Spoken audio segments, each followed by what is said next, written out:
Good morning, dear students. Let's continue lesson number 10, Democracy in India. In this part of the video, we will learn about how the government in India is formed. As India is a democracy, the citizens of India elect the government by voting during elections. Now, the first and foremost feature of democracy was that the government is elected by the people of India. So, our government, as it is a democracy, it is formed by the means of voting. Different political parties contest an election. There are many political parties like BJP, Congress. These are all the political parties and they contest an election. India has a multi-party system. Multi-party means that there is no one party, there are many parties in India.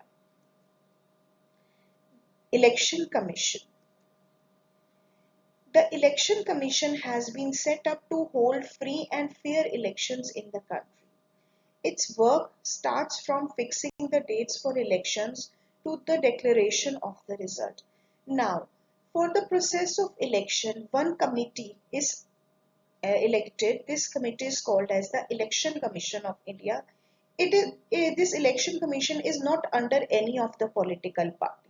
It is an independent body and the main function of Election Commission is to set up free and fair elections in the country. Its work starts from fixing the date of election until the results of the elections are being declared. Political parties. In this picture, there are many political parties such as BJP is there, this is Congress. So these are some of the symbols of the political parties. Political parties are a group of people who share similar political aim and opinion, like Congress, like BJP. These are all political parties. In this, the people who have similar political aim, they believe in a particular political aim and opinion, they form a party and they name the party according to their wish.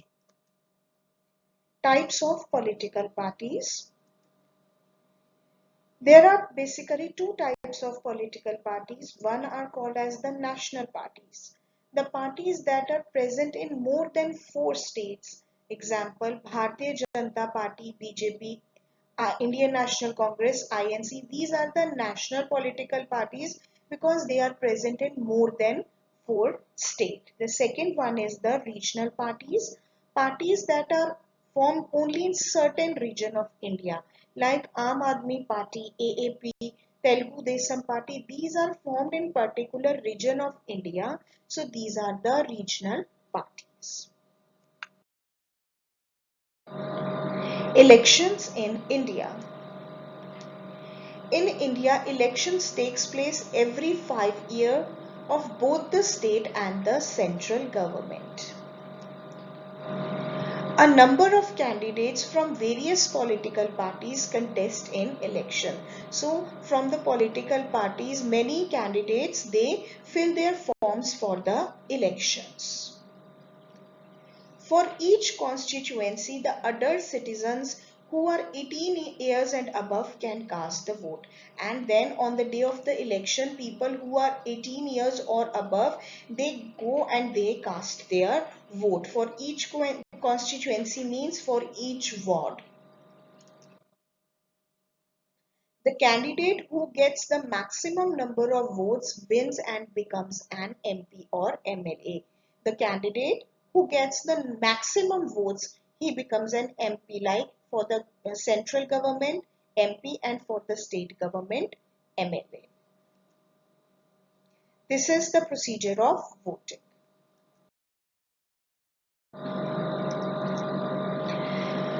The political party or a group of parties that wins more than half of the seats form the government.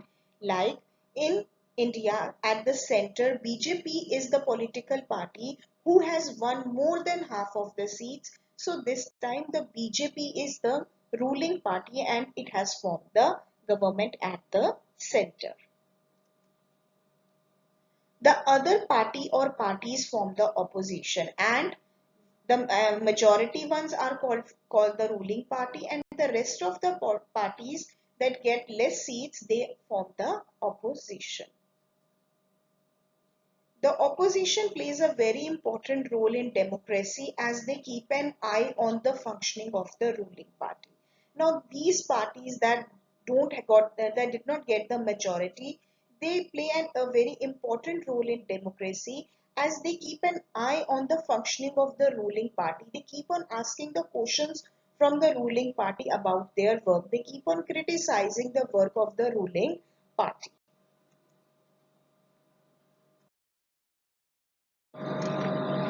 I hope, students, that you have understood this chapter completely. Stay home, stay safe. Thank you and have a nice day ahead.